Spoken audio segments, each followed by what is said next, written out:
If you take the road to the north, from Jaffa to the Galilee, after 2 hours' journey, you'll arrive at the entrance to the Saffouryeh National Park. Then you buy your ticket with shekels decorated with the face of Ben-Gurion, founding father of the State of Israel, and scrupulously follow the signs that eventually lead you to the archaeological site you've heard so much about. Saffouryeh, the ancient commercial metropolis of the Roman Empire, capital of the Galilee, the town where a young Jesus Christ is said to have worked as a carpenter by day and returned to Nazareth each night. The guide tells you of the history of Saffouryeh, Saffouryeh, you choose the language, ticking off one by one the impressive mosaics at your feet. They are indeed so fine you can scarcely take your eyes off them, until a breath of air, a voice, something whispers a word in your ear. You raise your eyes to the hill overlooking the site.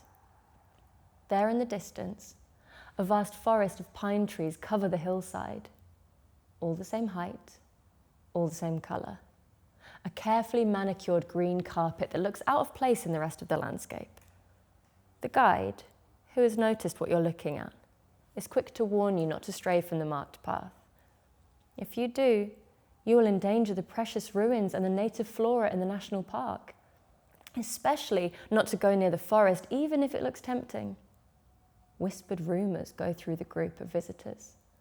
Some say the forest is haunted by an evil spirit. Others tell of misadventures that have befallen walkers who have vanished there, and of others who have emerged muttering incomprehensible words. No one will tell you that this carpet of dark green is hiding something. Nobody will mention the stones buried under the moss, nor the broken buckets lying around where there was previously a well, nor the baskets that were used to carry provisions. No one will explain how these pine trees, which are not native to this soil, have spread over the hillside. No one will admit that the forest, which was planted so rapidly in 1948, concealed a crime. No one will tell you how it's in that place, under those trunks, all of the same thickness, that I am buried. Me, Saffouryeh. The guide will not mention my name, and he will not mention my language. Me, Saffouryeh. I came from a country that has been wiped off the map. Me, Saffouryeh, my revolutionary people known for their green eyes who defied the British. Me, Saffouryeh, from Palestine. I existed. Once upon a time, I was a village. Lovers, rebels, poets came forth from my womb. A garden of languages breathed in my lungs. My skin told an epic tale of fragile and devouring myths. Beneath my feet, geography folded, unfolded, layer upon layer of sand, rocks, rivers, hills, mountains, valleys. History has deposited the world's dust upon my body, the desert mingling with the meadow's dew, the salt-sweet breath of the Dead Sea and the Sea of the Galilee, the rusty corals of the Red Sea and the inlets of the White Sea, the Arabic name for the Mediterranean. Fruit trees pushed up through my tresses, peasants and warriors huddled together between my breasts. I have nurtured missionaries and crusaders. On one shoulder, I bore a convent. On the other, a fortress. On the back of my neck, the villagers built their dwellings, coloured my hair with their grass and corn, and made love by the springs that gushed from my lips. When I tell you the rest of my story, do me a favour and remember love. Remember, I was neither victor nor villain. I was Saffouryeh. I slept at night, lulled to sleep by the voices of those who dwelled there. The news was about the young bride already with child, about the shepherd who lost one of his flock the other day, about the season of figs, the cheese marinating in water, salt, and spices, the sick donkey and the straw panniers that must be sold in Nazareth for a good price. On quieter days, the forest of pines covering me stretches out my branches to the Shamali, the north wind. And then I can hear the girls' and boys' footsteps echoing as they hurried to the ruins in the meadow. Their feet brushed the ground, uncovering the mosaics of the old Roman emperors. The children played, and with their dancing muddied the imprint of history. Empires came, empires went, along with their commands, their massacres, and their arms. The children and the children's children, they never left me. They were part of me, like water in the sea. Each time power laid its hands on my neck to strangle me, the dwellers in the village rebelled. If I were no longer a ghost, a corpse, or a scream, I would tell you about the rebellion of the 1930s. I would speak of Ahmed al-Tuba, a rebel from Saffouryeh, who belonged to Izz ad-Din al-Qassam's forces. Izz ad-Din al-Qassam, hero of the Palestine resistance, terrorist number one to the British and later to the Israelis. You were wondering why the Palestinian homemade rockets bore the name Qassam? Now you know. If I were no longer a ghost, a corpse, or a scream, I would tell you how Ahmed and 3 comrades assassinated the British District Commissioner from the Galilee, one Lewis Yelland Andrews, depriving the British regime of one of its most fervent lieutenant colonels, me, Saffouryeh. I always had something to say about history. Remember that those who bore me were not victims or villains. They were peasants fighting for their freedom against an empire whose tentacles reached to the farthest corners of our planet, one which wanted to root them out from me, their village, their cradle, me, Saffouryeh. I who have seen so many conquerors come and go, to root them out and fill my belly with other lives, stories transplanted from cold lands abroad, lands of snow and pines.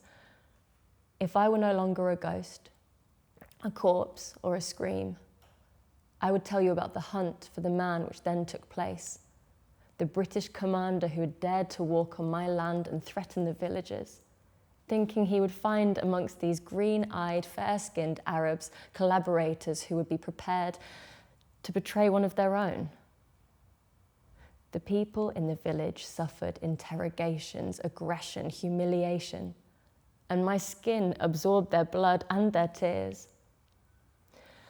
That was in 1937. How could I have known then that in less than 10 years everything would collapse? The catastrophe. The catastrophe.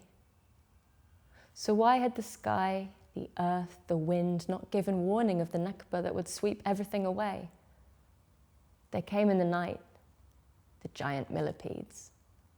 One moonless night in 1948. Millipedes with 1,000 arms carrying 1,000 guns.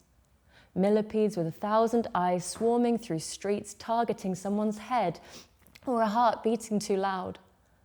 Millipedes who spat out foreign words from 1,000 loudspeakers. And after the millipedes came the salamanders, secreting poison from their lizard skin, corroding my hills with their fire, suffocating my trees with their breath. A warm, viscous liquid ran out onto my belly, a river of blood, a garden of heads, arms, and legs. Some were small, others big. Some were sleeping, others working when the salamanders arrived. I screamed. I screamed when their boots with biting teeth sank into my thighs. I screamed while they were tearing my muscles and breaking my bones. I screamed and my cry echoed from one hill to the other. I could hear the thunder taunting me, the sirens whistling, the dum, dum, dum of vengeful fists drumming out death against the walls, doors, and windows of the houses that were covering me. The grasses that colored my cheeks were dying. My tresses were exploding in flames. The monsters invaded every corner of my body. The monsters devoured everything. It was the silence woke me. Not a whisper, not a song, not the squeak of a door or the crack of a fire. I tried to get up, to detach myself from the hill, but terrible needles pinned me to the ground. A forest of pine trees had been grafted onto my skin. Thousands of little spruce trees, planted in the places where I had worn tresses of olives, pomegranates, figs, 1,000 spruce trees thrust into my heart, down my throat, veiling my face, sewing my lips together with their roots. I screamed, but no sound came out.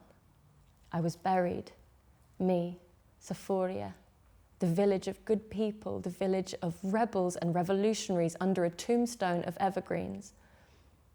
Now the meadows where the children played have been fenced off, designated an Israeli national park, nature reserve and archaeological site. Just the remains of the Roman town and a few monuments from the time of the Crusades have been preserved.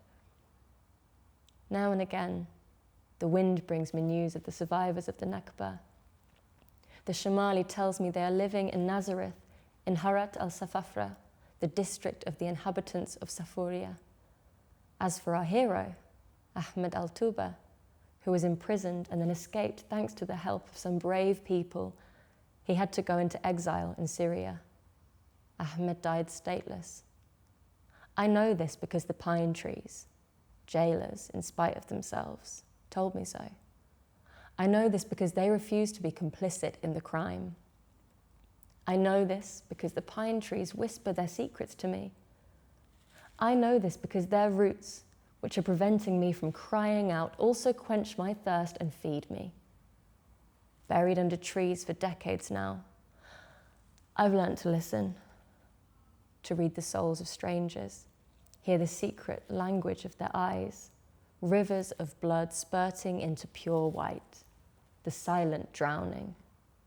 From my tomb, I can decode faces, like a gypsy reading the lines in your hand, each wrinkle, each dimple, displaced eyelids that hide secrets, lips pursed on account of wounds, nostrils that spill out the ash from an ancient fire. I capture the very smell of their hearts. Like a silkworm, I clothe myself with the waves that saturate space.